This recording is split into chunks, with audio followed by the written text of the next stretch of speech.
This portion of Lee Pitts Live is brought to you by Hodges University, educating the leaders of our community for over 20 years.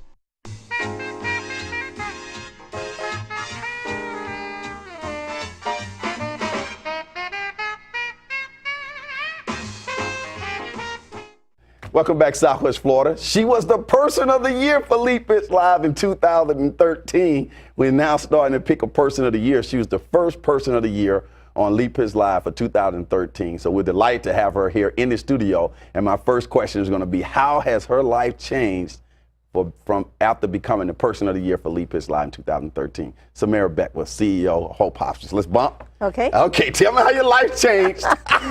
Lee, being the very first made my life better. Okay. And I've got to tell you, I had a lot of attention. A lot of people watch, a lot of people know who you are, and really people were impressed. So thanks again for that honor. Thank you, and it's an honor for us to have you as our first Person of the Year. Now, Hope Hospice, Hope Pace, differentiate when people, just like me, I'm like, Hope Pace, Hope Hospice, is the name change? Go ahead.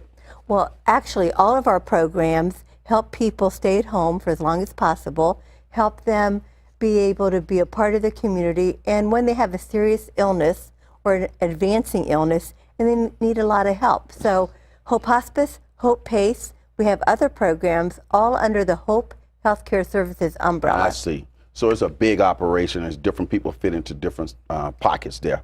How did you first get started on your career path to what you do now? Well, it happened really in the mid-'70s. I was a student at The Ohio State University. Oh my goodness. Yes. I won't hold that against you. But I was diagnosed with cancer. Really? I was, and when I was diagnosed with cancer in 1976, I really had the opportunity, unfortunately, to see the healthcare system, see how people were provided care.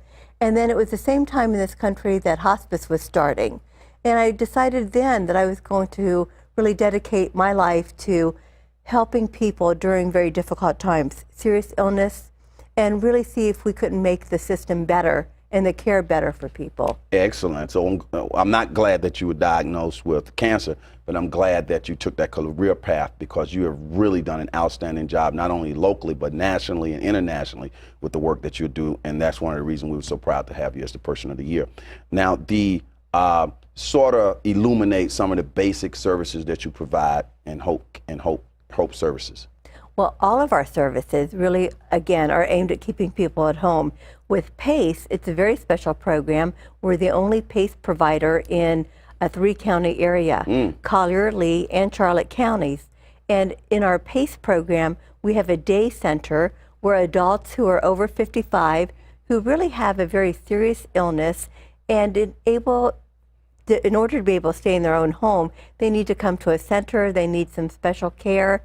Maybe they have a very serious illness. And for example, let's say my mom had a serious illness and she couldn't stay at home all by herself all day long. She could come to the center during the day. We have a doctor there, we have activities, we have special meals available for the person so that they can stay in the community. They go back home at the end of the day. I see. And that way they don't have to go to a nursing home. So we really help people stay out of the nursing home. And that's very important, right? It is. Now, most people would think of Hope as healthcare, but you actually do other types of services and activities that people will be surprised about. Why don't you illuminate some of those for us? Well, people are surprised when they hear about all of our different programs. For example, we have our bereavement services for people in the community, Hope Healing Hearts, where people can come to our bereavement support groups and they can come and really deal with the emotions that are associated with loss and grief, even if the person who passed away wasn't in our hospice program or one of our other programs. That's one of our programs that I think people are not aware of. Now, I mentioned early on that you do a lot of work here locally, but you do a lot of work also spearheading the national movement for Hope, right? Can you tell our viewers about that? I do. I'm very involved both legislatively and from a regulation perspective, really hoping to change the system and keep the system so that it's easy for people to receive the type of care that they need during this very difficult time of a person's life. And it's difficult for the person as well as the family. And that's something that I don't think people understand, is the fact that the entire family is affected. Right. And that's why we had the special groups for the family members as well as for the person who has the illness. Now, that's one of the things that I've started to worry about now as I get up in age and my parents are up in age and my relatives, I'm starting to see many of them needing those types of services that you provide, and the family we're all talking about, the expenses associated with. Let's talk about the cost of some of the services that you spoke about. Well, what we've been able to do is to find different reimbursement for different programs. So, for example, if somebody is on Hope Hospice, we have a way to find reimbursement for their hospice care. The other thing that we really do is not turn people away even if they don't have reimbursement for their care. And I think you've heard me say this before, we really are the safety net for people in the community when somebody has a very serious illness and they're in the final chapter of their life. So we look for different reimbursement sources. We might be able to help them get on Medicaid so that Medicaid might pay for part of their services. For example, in PACE, we're able to help a number of people enroll in Medicaid so that that might cover their care and services. When caregivers, and you mentioned family a lot, how do you help support caregivers? Well, I did mention family because it is so difficult for them emotionally as well as physically, not knowing how to care for somebody. We have a number of caregiver support groups as well as caregiver classes. I was talking to someone this weekend who thanked me because she didn't know how to help her husband get up and down, and he's very seriously ill, and she has hurt her back trying to help him. And so she was really chuckling. At the same time, I felt so bad because she hurt her back because she didn't know the best way to help him. So we have these classes to make it easier. It's difficult enough, so we have to find ways to help people make it a little bit easier. I'm glad you mentioned that because you mentioned numerous services now. I know people can go to your website that's on the screen and make a phone call, but how do people determine which program is best for them? We actually will help them determine which program is the best for them in terms of meeting their needs.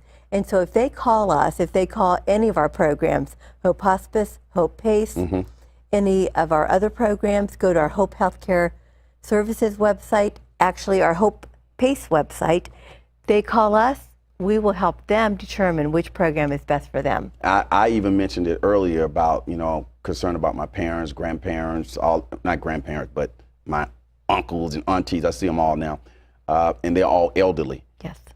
Is that the misconception that that's the only group of people that would need your type of services? It is a misconception. In fact, that we take care of people of all ages. We take care of children. We take care of people of all ages. Our youngest person in our care was about 4 days old, and the oldest was 104. So unfortunately, we don't know when that people are going to need our services, but we're there when they do need us. I recently read about some services that you provided to some individuals who were in your care. Tell us about that.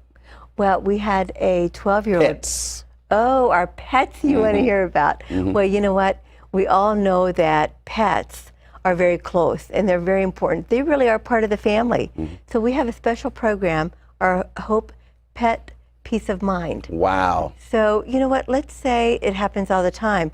Someone has a favorite dog or a cat that's really a part of the family and they're not able to take care of them. So we have a special program to help take care of the pets so the pets can be there to provide love and affection for the person. You guys have thought everything all the way out. We try to. One final question. People who want to volunteer, be active, Hope Honor Guards, what is that? What do they do? It's our veterans who are now volunteers, and they go to the homes of our veterans who are our patients and provide a very special ceremony for the veterans and special care that really only another veteran can provide. Amazing. Well, Samira, it's always a pleasure to have you on the show. You provide great information, and we're looking forward to getting you back in the future. Thank you. It's always nice to be here. Keep up the good work. Let's bump you out. Thanks, Lee. Stay right there. Okay. As the saying goes on this particular show, for those who say it can't be done, they're usually interrupted by those like Samira Beckwith and all the fine people over there at Hope PACE and Hope Hospice who are doing it. We'll be right back.